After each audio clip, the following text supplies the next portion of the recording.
Hello guys, welcome back to my YouTube channel Riaz blog. তো আজকে ব্লগটা আমি এখান থেকে স্টার্ট করছি।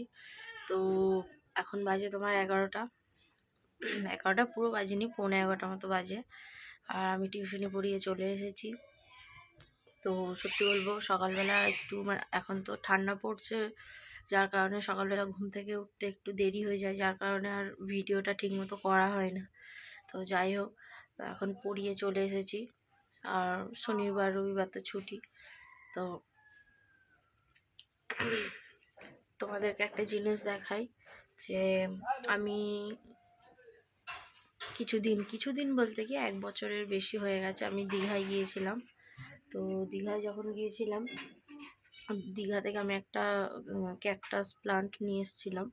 ওটাকে ক্যাকটাস প্লান্ট কি আমি জানি না, ওটা ক্যাকটাস গাছই বলে, এক ধরনের ক্যাকটাস। তো সেইটা তোমাদেরকে দেখাবো, দাঁড়াও।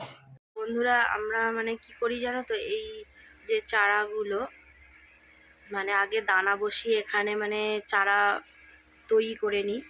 আর চারা যখন এতটা মতো করে যখন বড় হবে, এতটা ঠিক বড় হবে, ঠিক যেরকম চারা বিক্রি হয় হাটে বাজারে, তো সেরকম চারা যখন হয়ে যায় তখন আমরা কি করি, ওই চারাগুলোকে তুলে বাগানে বসিয়ে দিই। কারণ ওখানে কি বলতো, দানা ছড়িয়ে চারা করা ওটা হচ্ছে ডবল খাটুনি হয়ে যাবে, কারণ সেটাকে আবার আমাদের বসাতে হবে। তো সেই জন্য এখান থেকে আমরা চারাগুলোকে তৈরি করে নিয়ে তারপর বাগানে বসিয়ে দিই।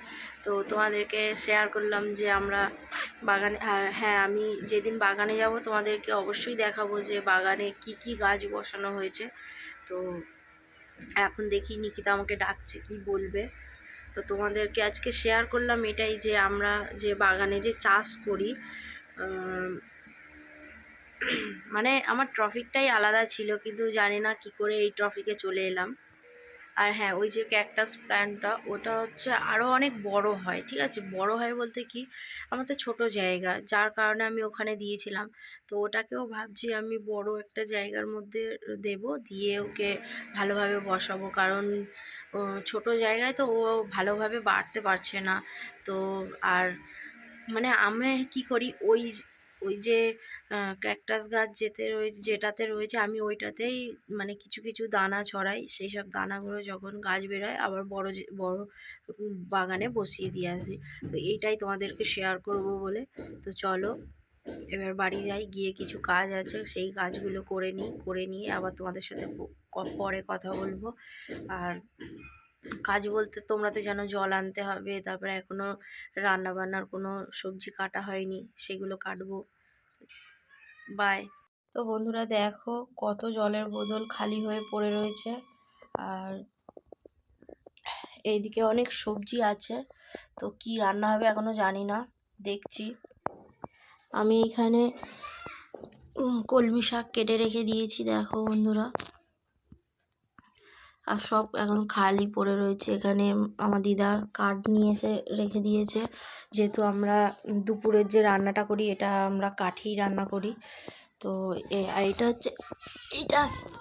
হচ্ছে কি জানো বন্ধুরা, এটা হচ্ছে মেড্রাসি ধনিয়া পাতা। তো চলো।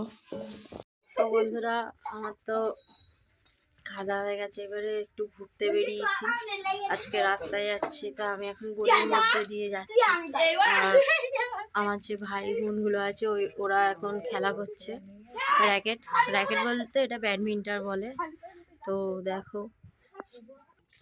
তো ওরা এখন খেলা করছে আর বারবার খালি দু বোনে ঝগড়া করছে, তার জন্য আমি আর ভিডিওটা করলাম না।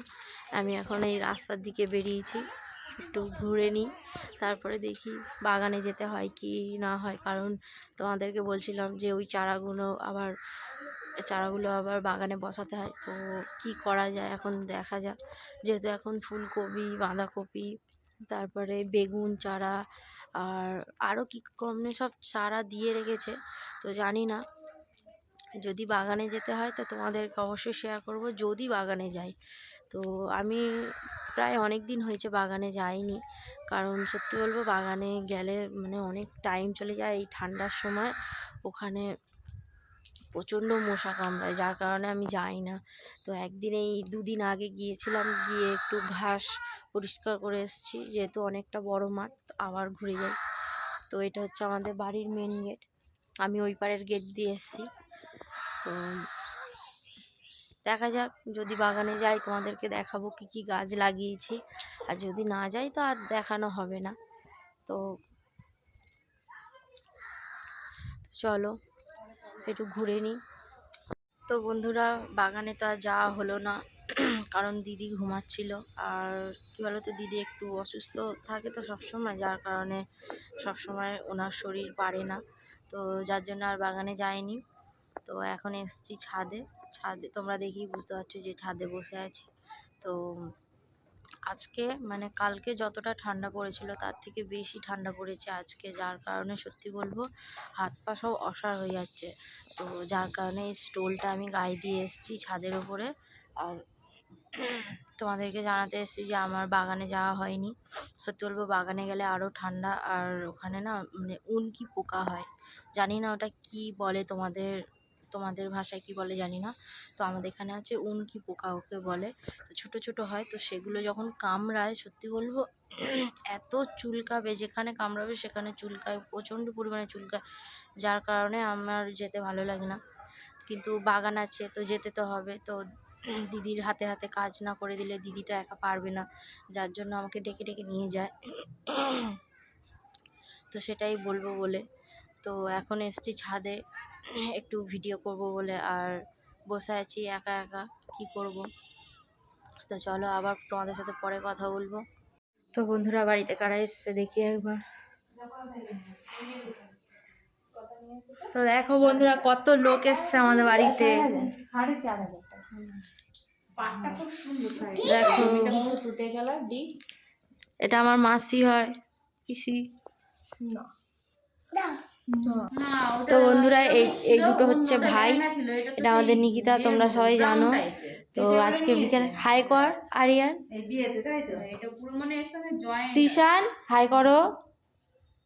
আর ওটা ছিল তুমি খেয়ে নি তো। সব থেকে আরিয়ান ভালো। ওরা সব এরা জিভ লাল করে বসে রয়েছে। দেখ তোর দাদা দেখিয়েছে, তুই দেখা।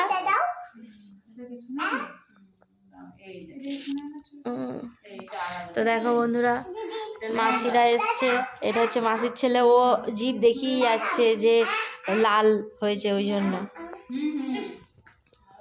তো বন্ধুরা, এখন নিকিতা হচ্ছে দিদির সাথে খেলা করছে। তো চলো, কোলে নে নিকিতা।